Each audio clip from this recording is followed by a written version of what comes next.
Saudi Arabia says it'll reduce its oil output by another 1 million barrels per day.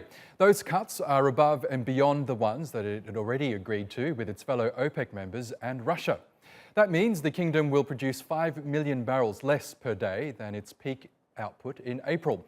Collectively, the cartel members will reduce the supply of oil by 9.7 million barrels per day. And that's a tenth of the oil consumption over the past year. Well, by lowering production, oil producers hope to drive up prices. Low prices mean low oil revenues. Saudi Arabia, which is the world's biggest oil producer, has had to cut spending and raise taxes to balance its budget. The fiscal tightening comes just as the economy is slowing down due to the coronavirus lockdowns. And as Mobin Nasir reports, the rise in the cost of living could be too taxing for some workers. Just a few months ago, there were plenty of conferences and other events in Riyadh for Mohammed Shakur to provide equipment and staff to. But lately, the Saudi economy's taken a dive. Oil prices have been crashing and the country has been under lockdown since late March because of the coronavirus pandemic. Businesses like Shakur's are suffering. We have equipment worth hundreds of thousands of dollars sitting in storage because there's no work. We have many employees, workers, technicians and translators, all sitting idle. It's been particularly painful for expat workers, many of whom work on short-term contracts that have dried up. It's been almost 2 months of no work and I can't even go back to Yemen. My situation is very difficult.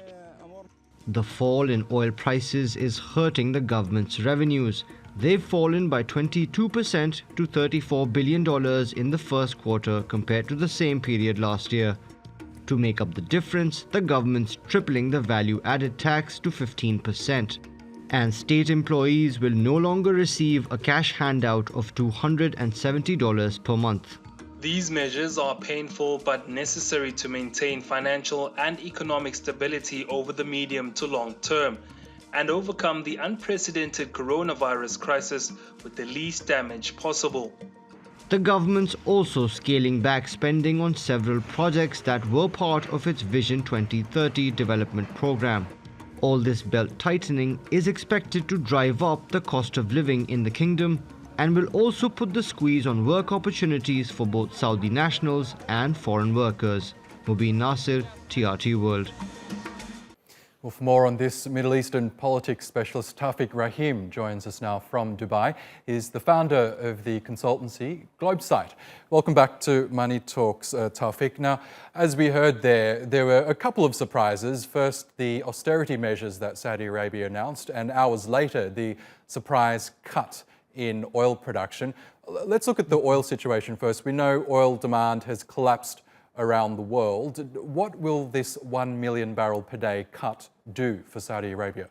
Look, I think everybody is flying in the blind right now. It's something where you have a confluence of different measures, whether you're looking at the taxation, you're looking at the oil cuts, you're looking at the flow of global trade and really demand across a number of countries, whether Europe or in China or in the United States.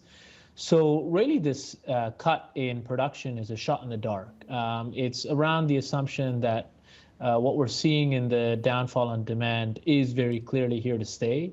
And we saw that the previous kind of OPEC plus deal did very little to actually change the outlook on oil prices. And so more needs to be done, and this also probably won't be enough. We're in a very dire situation, and that's why I think Saudi Arabia has undertaken several measures at once, knowing that even with any subsequent oil cuts, we're not going to see a bounce back of prices anytime soon, and they're going to have to adjust their revenue expectations. Let's look at the austerity measures now. They're worth apparently around $27 billion. The headline measure there was the tripling of the value-added tax, the VAT. It was only introduced in 2018, which was controversial in itself. Do you think that will get Saudi Arabia out of its predicament?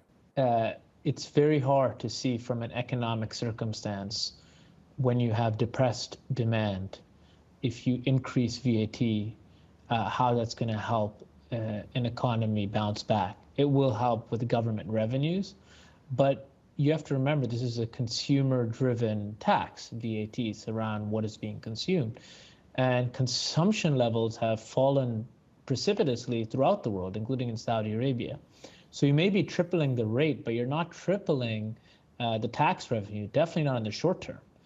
Maybe this is a medium-term measure, but in the short term, it could actually lead to depressed demand. And so we're going to see what results. I mean, in an emergency, you have to take what measures that you have to. My question would be, what is the IMF advising?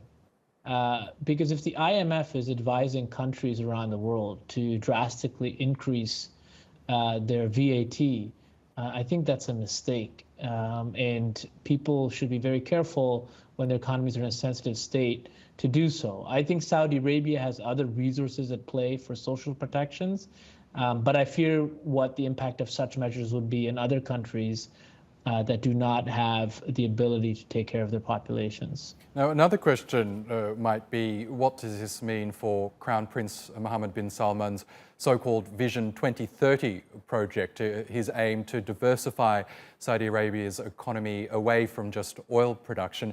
Given the global pandemic and the collapse in oil demand, is that plan effectively dead in the water? Is it on hold right now? I think it depends on what part of the plan you look at. I mean, I think if you look at the entertainment projects and some of the mega projects related to technology, perhaps they need to be delayed. But I think if you look at the core elements of really transforming Saudi Arabia, I think it's a tremendous opportunity, I hate to use that word, to leverage this crisis to really invest in Saudi Arabia in terms of the talent base, the human resource base, local production, social cohesion. I think you could make a lot of gains. And so I hope the people advising the Crown Prince are not the international management consultants, who I know they are, doubling down on the current approach. I hope it's people who really understand what it means to build a skills-based, educated, population that can drive Saudi Arabia's development over the next decade. There's tremendous talent there. And if this leads to a reinvestment domestically, it could actually contribute in an interesting way to 2030. But let's see who's advising him and whose advice he takes. Okay, Taufiq Rahim in Dubai, thank you so much for joining us again and sharing with us your analysis.